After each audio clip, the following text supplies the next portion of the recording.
Alright, thank you guys for watching. Welcome back to my YouTube channel. My name is Cipriano. Today I'm going to talk about different careers in psychology. So I'm in my last year of bachelor's in applied psychology, and I've been looking at all these different career options, and I'm just going to go over some of them today because I wish somebody would have just made a video like this with like 25 different options that I could have looked into further. I've had to kind of discover each one of these by trial and error and asking around, and it's a really crappy way of having to figure it all out. So I'm going to start off with psychiatry. So if anybody doesn't know, psychology and psychiatry are not the same field technically. So a clinical psychologist, usually they will have, if you actually want to be called a clinical psychologist with a PhD, you'll go to school for your undergrad, usually in something like psychology. You can do social work and get a bachelor's in social work, any kind of social science. It doesn't have to be related to social science. You can always switch over, but typically if you know you're going to go into psychology, you get the 4-year in some kind of social science or psychology related field. And then after that you go into a doctorate program that usually runs 6 to 7 years, and you're doing research for the university, so a lot of them are funded. That's like a really awesome thing to know if you're going into clinical psychology. If you don't want to jump straight into the doctorate, you can always do a 6-year master's, so you just add on to the original bachelor's, and then you can do counseling and become like an LPC as a limited license counselor. But we're going to talk about that in a second. So psychology and psychiatry are two different fields. So we're going to talk about psychiatry. So psychiatry is a medical field technically. So you have to become a medical doctor and then you specialize into psychiatry. So the route for school looks like 4 years of some kind of a science. So typically for psychiatry, you'll go into an undergrad for like chemistry, medicine, biology. I don't know if you even get medicine in a 4-year, but biology or chemistry, something that you get ready for med school in. After you get your 4-year, you apply for med school, and you have to do the whole 4 years of med school, so that's 8 years. And then you have to do a whole 4-year program of residency at a psychiatry, like a psychiatry residency. So the whole thing is 12 years. There's no getting around that to become a psychiatrist. But then you are technically a medical doctor, and you can give medication, and you can prescribe, and you can diagnose pretty much the whole range. It's the most power you're going to have in psychology, even though it's technically not psychology, and it's the most well paid. You're going to get like, I don't know, I think like $250,000, something like that. But again, it's 12 years of school, so do what you want with that information. Okay, and now we can kind of jump back to a different field. So we're going to talk about social work. So you can get a bachelor's, a master's, or a doctorate in social work. So the 4-year bachelor's, people do it, but it doesn't really lead anywhere that's going to make, it's not going to give you that much power, and it's not really going to make any money. Probably like 30 grand a year with a bachelor's in social work. And then I looked it up because I wasn't really sure what you could do with that, but here are some things that you can do. So you can do a family service worker, habituation specialist, which is like the mentally disabled, mental health assistant, working directly under medical staff, and you care for mentally disabled or emotionally disturbed patients, residential case manager, and they oversee day-to-day activities of residential shelter patients, group homes, or other residential environments. So if you don't want to do that kind of stuff, you're pretty much going to have to get your master's, your MSW in social work, which is going to give you a lot more freedom. I actually wouldn't recommend anybody goes into a terminal master or a terminal bachelor's degree for social work because it's so limited. If you want to get into social work, you might as well get the master's. So with the master's, I just found 5 fields: addiction, military, child and family, healthcare, and trauma. And I work at a psych hospital, and there are social workers that are there. They all have a master's degree.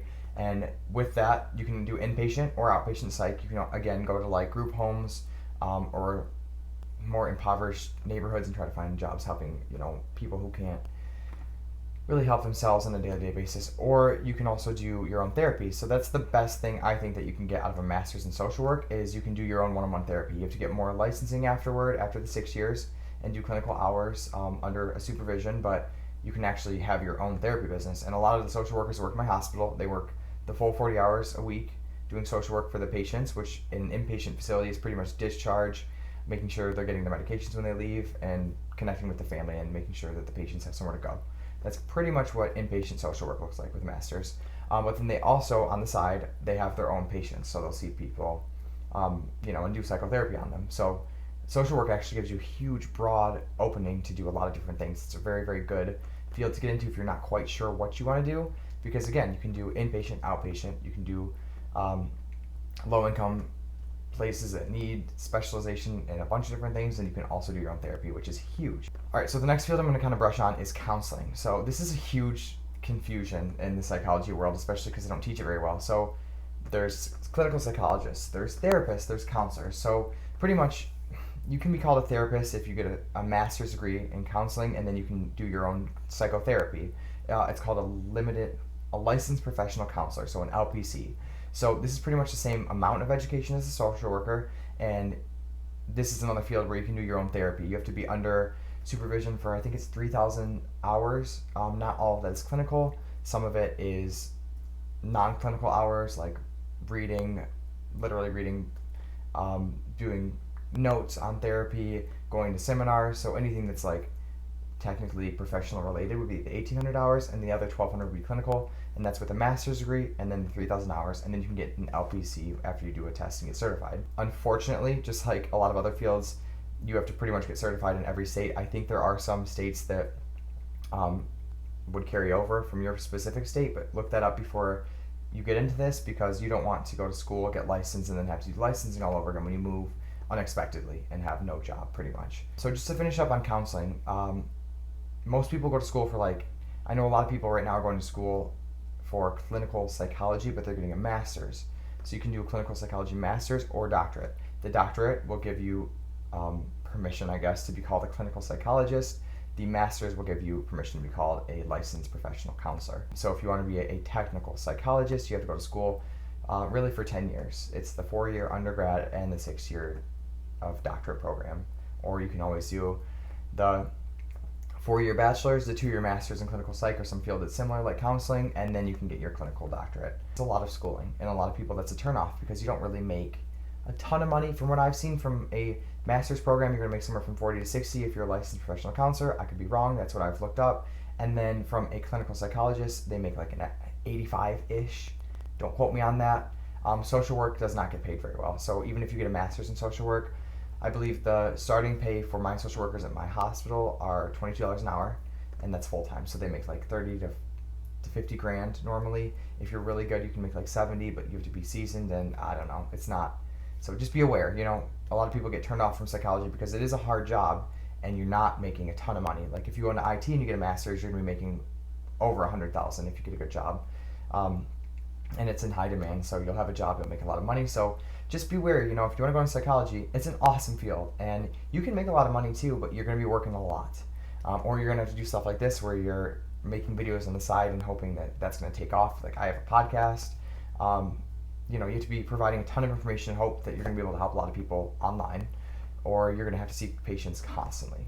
So I don't want to turn anyone off. These are awesome fields. I'm going into it. I'm excited to go into it, but just be kind of wary when you're picking this field. Okay, so that would be like a counselor. And then things that you can specialize in as a counselor is marriage and family counseling, guidance and career rehabilitation, mental health counseling, substance abuse counseling, educational counseling. I'm not going to go too deep into all of these. If you guys want, always look up more videos on it. So the whole point of this video is just to give you a whole bunch of terms and job titles and options in psych, so that it's kind of like an entry point into maybe I'm interested in that, maybe I'm not. So I'm going to keep listing them, and if I get any comments that you guys want more of a comprehensive understanding on any one of these specific fields, let me know and I'll be happy to make a video, because this is the information I didn't have going into this, and it's taken me a long time and just a lot of asking questions and digging for my own information, and it sucks. So the next one on my list, because I see this on all the what can you do with a bachelor's in psychology pages, are sales or talent acquisition, also known as headhunting or skin swapping. So ironically enough, I've done both of these fields, and I was in them before I got into psychology or had a bachelor's degree. Sales, yeah, I guess a bachelor's in psych would help in sales. In my opinion, you don't need that whatsoever.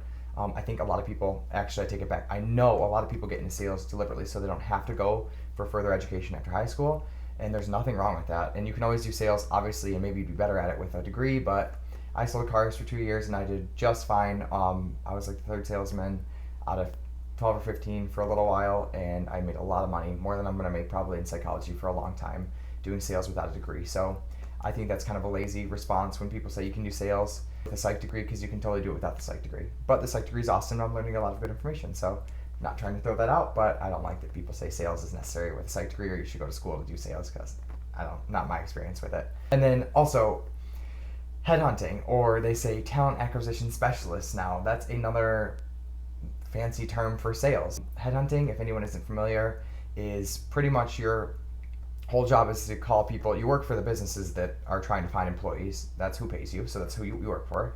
Make no mistake. And the whole job is calling people that are in certain professions, whoever your company works for. You can do like engineering, automotive, IT, that kind of stuff. And you call people that are already, in their lives and professional and usually have experience. You find them on LinkedIn and stuff, or you have lists of people, or however the hell you find them, and you try to get them to go quit their job and go onto contract for whatever businesses are trying to find jobs that are paying your company to do so. That is what headhunting is. Do it at your own risk. There's nothing wrong with the job, but it's a hard job. I worked in a headhunting company for about 7 months, and car sales to me was a lot more enjoyable than headhunting. And I don't think you need a 4-year degree for this. Of course, companies are always going to ask you to get a degree because that's what they want. But if you're good with people, you care about the job, and you know how to talk, and you can learn on the spot about IT, engineering, whatever field you're working for, healthcare, then you'll do just fine. So you can do that with a bachelor's in psychology or social work or any kind of mental health field, counseling. You can do that kind of stuff in the sales category, but I don't think you need the degree. Okay, so the next one on my field is industrial organizational psychology. So this is a mouthful. They call it IO Psych for short. The industrial part, it's really fast. It's pretty much business psychology. So you're working in the private sector or government agencies, anywhere where there's business going on, and they're trying to get, more staff retention, more motivation, better performance. Literally, it's like bringing a psychology into the business realm. So it's actually really interesting.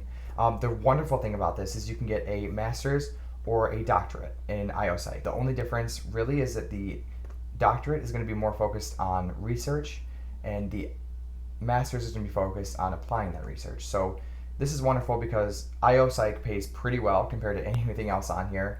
You can make about 80,000, something like that. That's what I've looked up for the master's. The doctorates make like 110, something like that. So that's pretty good in psychology.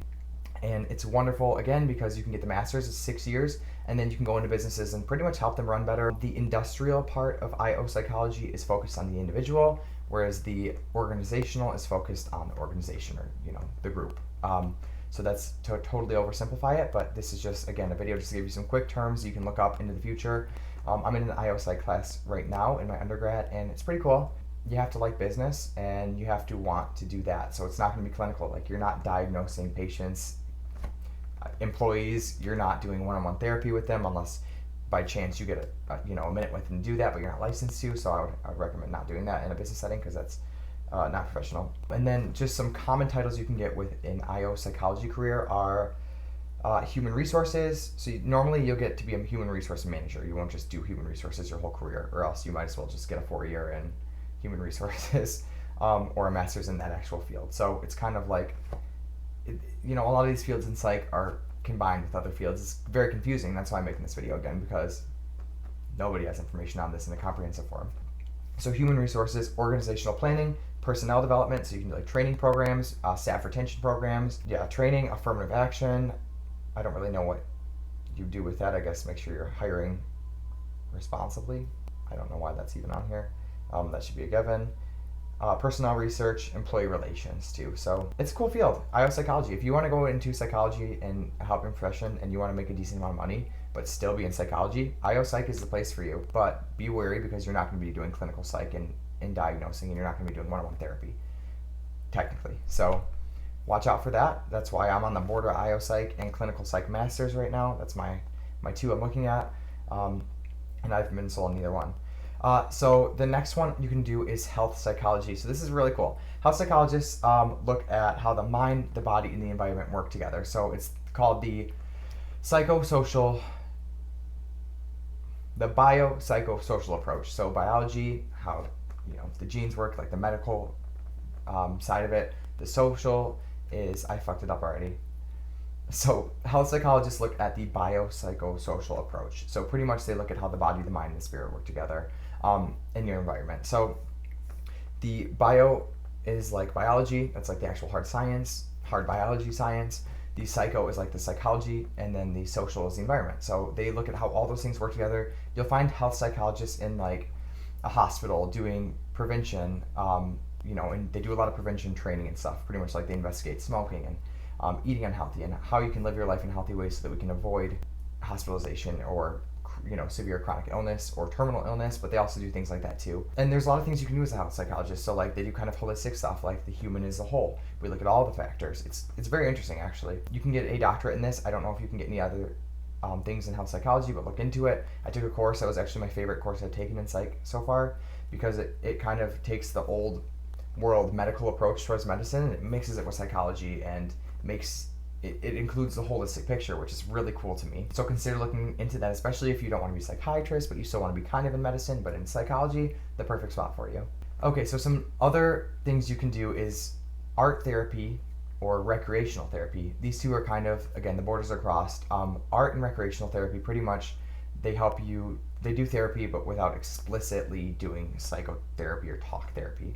So you can go and like teach artistic skills, or teach sports or teamwork or board games. Like it can get, it gets a little more involved than that, but it's pretty much therapy through recreational or art techniques or activities. In my psych hospital, they have recreational therapy, and pretty much the main point of that is to teach coping skills. So what are ways that we can deal with our stress in our life without turning to negative coping skills like alcohol, drugs, stuff like that. And a lot of these patients have never been taught that, so it's very helpful, but it doesn't get as deep as maybe people would normally want. My understanding is that you can get a 4-year. I know for rec therapy you can get a 4-year. I'm not sure about art therapy, but there's an actual program. I think it's Michigan State University, if anyone lives in Michigan, and they do a 4-year terminal program for rec therapy. And then you can always go on and do any kind of addition to that. You can go into clinical psych, you can get a MSW in social work. So, it's kind of cool. And a lot of the girls and guys that work in rec therapy at my hospital, they're doing it for a couple of years where they're figuring out what they want to do. Most of them aren't ending their career with rec therapy because, again, it's kind of basic, it doesn't pay great. But it's a great way to get into psychology, and you can get a 4-year in it and be terminal if you want. Okay, so while I'm talking about the psych hospital, I'm going to bring up some other things in psych hospitals that you can do. The mental health technician, that's currently what I do. If you guys haven't seen my video, click on my mental health technician video. It pretty much tells what my job is. You're on the floor in a psychiatric intensive, I don't want to say intensive care, but it's inpatient, so they're locked there. You're with patients one-on-one, and all at the same time. You're doing a lot. You're feeding them, doing intakes, making sure they have what they need, kind of doing groups in therapy, but it's not licensed. So mental health technician, for anyone who doesn't know, right now I'm making $17 an hour, pretty good money. I did not need a 4-year. It was pretty much a lot of people who are getting into psychology when they're working on their 4-year or trying to figure out if this field they want to be in, they jump right into mental health technician because you can do it without the 4-year. It's a great position to get face to face with all the patients and psych needs you get so much experience. So that's an option. Mental health technician, a lot of people, again, it's not a terminal job unless if you really are, like I have a lot of middle-aged people who are coming in and doing that in this field who want to get into psychology. It's a great place for them to be, and they, a lot of them have been there for 10 years, 15 years, and that's awesome. They have families and they don't want to go get a doctorate degree or be a social worker, so it's a good job. But a lot of people, if you're just starting your career, it's not where you're going to end up permanently. Okay, so the next one for the psych hospital, you can be a psychiatric nurse.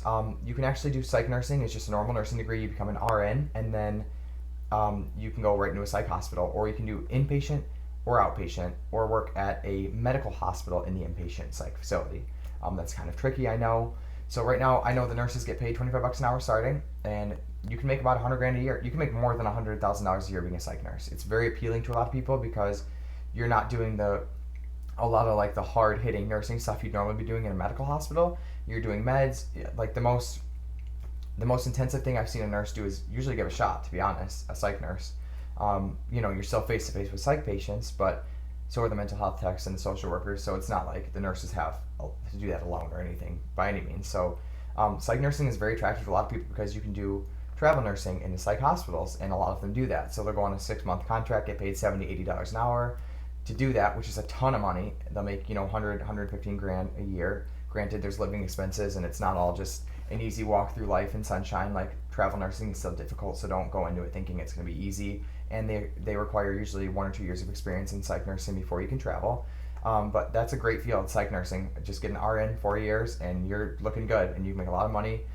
You can make a difference, but also be wary because as a psych nurse, you don't have the power to diagnose, or it's still limited in power. So you're not going to be able to do as much maybe as you'd like to as a doctor, psychiatrist, health psychologist. But it's a cool field. If you want to be in psychology, you want to make a decent amount of money, better than a lot of psychologists do. You have the potential. They usually make about 50, but the hospitals are in need right now, and they'll pay you incentives and stuff. So that's where the 100,000 is coming from. And a lot of the nurses at my hospital are making about that, but they work a lot. So this is the last one I have on my list, but it's not just one. So yay. Maybe I'll put a sound effect in, the clinical psychologist. So clinical psychologist, again, you get a doctorate degree, and there's two different degrees you can get. One is called a PhD. I'm sure you know what a PhD is. And then one is called a PsyD. So the PhD, usually they're funded, so do that. Do that. You're going to have a really good chance of getting into a funded clinical program if you have a master's degree in clinical psych or some related master's field, or if you have a 4-year in psychology and you have a lot of research experience and you have great grades, and you have to do a GRE as like a standardized test to get into a doctorate program. So do that if you can. With the PhD, they're funded, but here's the catch. They're going to be a lot more research focused. So the reason they fund PhD programs is because the doctorate, whatever they're called, resident, whatever they are, the students in the doctorate programs are doing research for the university. So be wary of that. Wary, whatever. And then the PsyD is not usually funded, but it's a little bit more clinical focused. So it's another doctorate program. You're not going to get a PhD, you're going to get a PsyD, but you're still going to be a clinical psychologist, and you're not going to have that funded, but it's a little more clinical based, and that's why it's not funded, because you're not doing research for the university. So clinical psychologist. So you can diagnose, you can do one-on-one therapy, you can have your own clinic, you can do a whole bunch of things. So here's what I'm going to list off really fast. In clinical psychology, there's a million different fields you can get into. So you can do forensic or criminal psychology. You can do, which that seems pretty self-explanatory, you're going to be working with criminals. You can do like courtroom, kind of like, are they crazy? I don't want to say crazy, but are they insane?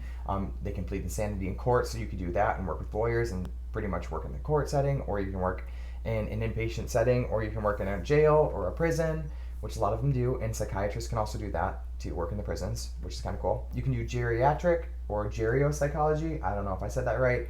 There's a really, really big need right now for geriatric mental health care needs. So I think my assumption is going to be paying higher than other fields because there's such a need for it. Same with psychiatry. Like if you do geriatric care, you're going to have a job and you're going to get paid better than you would in more of like a clinical, commonplace degree. You can do developmental. So developmental is literally just how you usually work with kids, but it's developmental in all the stages of life. Again, it's not geriatric, that's a side thing. So developmental usually is with kids and then, teenagers and up to adults. You can also do cognitive psychology. So they pretty much focus on attention, memory, like attention disorders like ADHD, anything that's like cognition related. So again, attention, memory, focus, things like that. If you want more information on cognition, look it up, or cognitive psychologist is kind of confusing to me still, and I took a course on it, so I should know more, but cognitive psychology. Okay, so you can also do neuropsychology, so that's literally like more study on the physicalities of the brain. Is that even a word that I've used right? Who knows?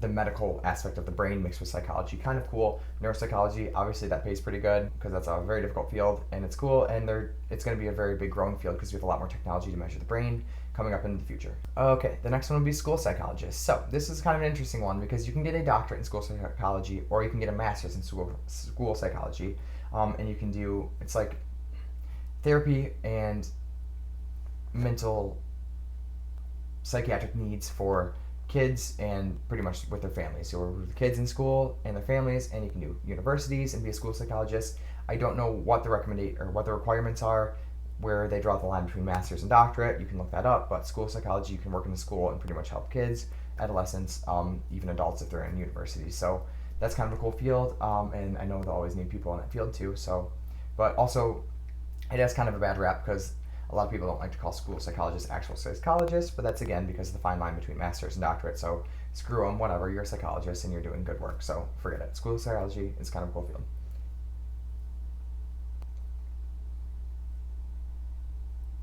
Okay, some other fields are sports psychology, everything to do with sports and psychology. That's pretty much all you need to know. You can work with like professional athletes or not professional athletes. Sports psychology, cool. Pop psychology, this is another one. It's literally like pop culture psychology, and it kind of mixes with advertising or marketing psychology, and it's a little confusing, but now that you know the term, hopefully you can look it up more. I haven't really looked into it. Pop psychology to me doesn't sound like as hard of a science or clinical as I want, so I'm not interested, but pop psychology is a thing. Okay, and then some other strange fields are consumer psychology. I guess it's not strange. You can do like marketing.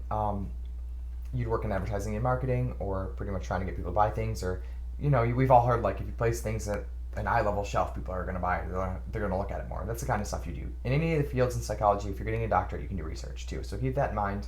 Kind of cool. If you are interested in the research side, awesome. I know most people that go into psychology want to do the clinical side, so that's just some information for you. And then there's also engineering psychology. So engineering psychology is like the mix between engineering and psychology. It's kind of cool. So like, how can we design this product to work better for people and be more ergonomic, however you call it, and fit in people's hands better, and to design smartphones to work better. Again, all these fields are kind of like, you could be like a consumer psychologist and work in like the government sector, or you can be a school psychologist and end up working at like Google trying to help develop school programs on their app. You know, they all could intertwine, but the whole main important thing is that you pick a field and you go into it, and you can always change. Just pick something. It's overwhelming in this field. I think I just listed like 20 different fields you can go into, and nobody talks about the difference between them, and there's fine lines. Another one is social psychology. That's like the mix between sociology and psychology. You can do that. It's kind of like how people work in groups and think, and human engineering and stuff are in that. Not a huge fan of human engineering, just kidding, lol. That's like just a social psych joke that's horrible and hopefully landed for someone. So I'm going to end it because I am strung out, but there's so many options in psychology. If you guys have any questions about what you want to do, any more fields you want me to dive deeper into any of them, please let me know. I'm happy to do it. Right now, if anyone's interested, I'm pretty much looking at a 6-year master's in clinical psychology, and then I want to become an LPC. So again, a licensed professional counselor. That's 6 years, and then with the clinical hours, I think it's 3,000 altogether. You can do your own therapy, be licensed, have your own clients. It's different in every state, so I can't go move borders very easily, but some of them you can. I don't know what states work with Michigan, but that's my goal right now. I don't want to go into a doctorate program and spend 6 years when I could spend realistically 3.5 to get my counselor degree and then just be done with it. I want to do therapy, and that's what I know. I don't want to. I'm 26. I don't want to be in school till I'm 32, and I don't really particularly care for research. I'd like to apply research. That's also why I was looking into the IO Masters, the Industrial Organizational Masters, because I can apply the research that doctorates in IO Psych are creating. So if you're not interested in research, there's a lot of options you can do where you're not getting a doctorate, and you can still do therapy or get into psychology or do nursing. There's so many options. So if you want to get into psychology, you can do it. And don't listen to anyone's stigmas about money, because you're going to make money if you're good and you care and you want to do it. If you're a therapist, you can take on a lot of clients. You can do that. You're not going to get burnt out if you're good and you're taking care of yourself. If you're a psychiatrist, you're going to make a ton of money and be fine. If you're a psych nurse, even with 4 years of education, you'll be just fine financially. You'll be working long hours, but you're going to be doing that in a lot of different fields. And at least in psych nursing, you can sleep better at night knowing you've helped somebody. So that's my quick spiel. I did put a book here if anybody cares. I just read this book. It's called Committed, and it's about a Harvard psychiatrist. His name is Adam Stern, Dr. Adam Stern, and he does his whole 4 years of residency. This is after his bachelor's and his 4 years of medical school, so this is the last 4 years of residency at Harvard Medical School in the psychiatry field. Very cool book. If you're interested in psychiatry, awesome read. Also, I work in the psych unit, and this was like super relatable to me. It doesn't matter if you're in Harvard psych unit or a Ohio psych unit. They're surprisingly similar, and you deal with a lot of the same stuff. So this is a great book. If you're considering psychiatry, look into it. If you're considering clinical psychology, look into it. Most likely, if you're getting a doctorate program, you're going to work in an inpatient facility at some point. And if you're going in to do therapy or one-on-one, it's always a good idea to work inpatient, because it's a whole different world, and you'll see a lot and learn just so much. So thank you guys for watching. I was all over the place, but this is how my mind's been for the last 2 years, trying to figure all this out. It's so confusing, and there's not enough information. So please leave a comment. You can always subscribe. I'm not going to force you to. Do what you want. I'm going to keep making videos, but slowly. I have a podcast. It's called the Drift Proof Podcast. I will put it in the show notes. Always look at that. That whole podcast is literally talking to people in every different field I can find.